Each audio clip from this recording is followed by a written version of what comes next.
Alright, let's talk about something a lot of Genshin players have been waiting for, and it's finally starting to happen, at least partially. Varka, the mysterious Grand Master of the Knights of Favonius, is finally going to make an appearance in version 5.6. Well, sort of.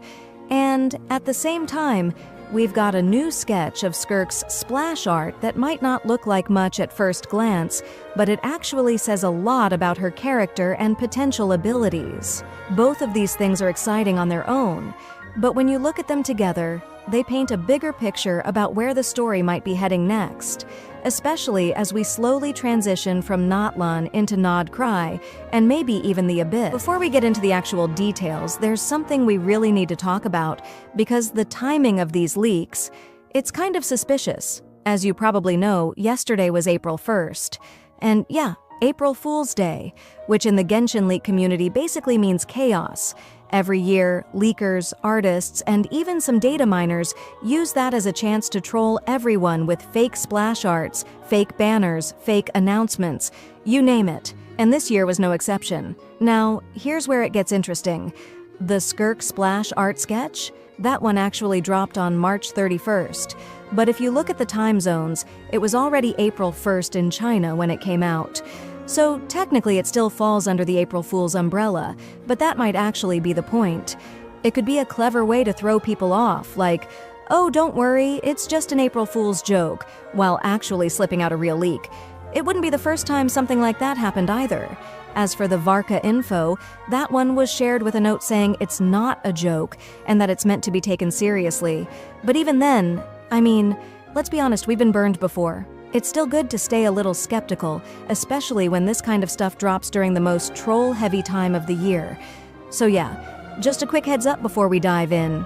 This could all turn out to be legit, or it could be a smart April Fool's setup meant to mess with our expectations.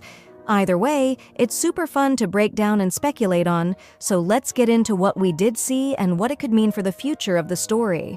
Let's start with Varka, since this is kind of a big deal. If you're newer to the game or just haven't been paying close attention to Mondstadt's lore, Varka has been this sort of mythical figure for a while now.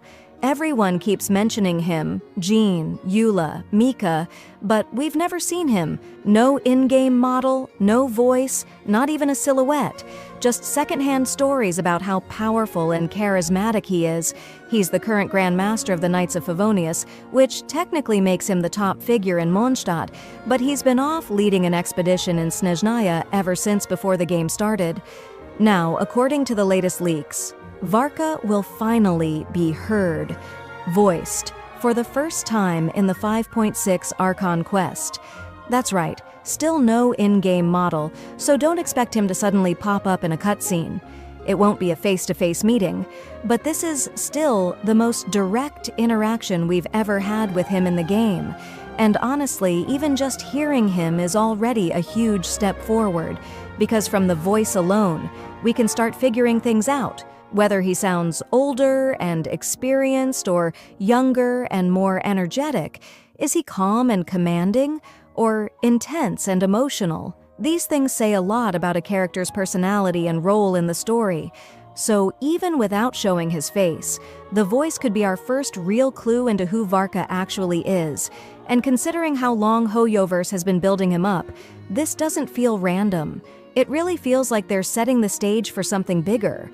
He might still be away in Nod Krai, but bringing his voice into the story now strongly suggests that a full reveal might be just around the corner.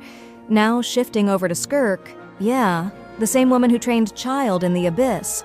We've barely seen her, but her name alone has had the community buzzing for a while, and now we finally have a first look at her splash art, or at least a sketch of it.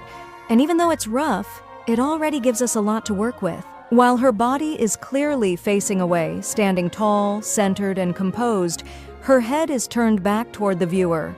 That slight turn where she's looking over her shoulder gives off a completely different vibe than if she were just facing forward or fully turned away. It adds this layer of awareness, like she knows someone is watching, but she's not alarmed or surprised. It's deliberate, calm, almost like she's assessing you, silently acknowledging your presence while still maintaining her distance. Combined with her relaxed grip on the sword and the strange shards floating around her, the whole image really frames her as someone who exists between worlds, someone who's not entirely of Teyvat, but not fully removed from it either. But what really pulls you in is the background. Around her, there are these floating shards, fragmented pieces that look like broken mirrors or maybe shattered dimensions. It's surreal, almost like reality is splitting apart behind her. And then there's the circle behind her, a large orb that looks incredibly similar to the void orb she held in the Archon quest. Back then, it glowed purple and emitted floating particles, hinting at some kind of void or abyssal power. And if that's the case, the parallels with characters like Dainsleif become even more interesting. He's also connected to the Abyss, but from a different angle, more of a cursed guardian type. SKIRK might be his opposite in a way. Same connection to the Abyss, but different purpose. Could we see them cross paths in the future? Could SKIRK'S connection to Chilled in the Abyss deepen the lore even further? There's so much potential here, and it's the kind of stuff that makes you want to speculate for hours. The SKIRK splash art might turn out to be fake, and yeah, it was probably just part of the April Fool's chaos, but there's something about the whole piece that really stuck with me. You know that feeling when an artist casually puts down a few scribbles, nothing polished, just rough lines. But somehow it still looks really good. Like, it captures a vibe or emotion even without being fully finished. That's exactly the kind of feeling I got from this sketch.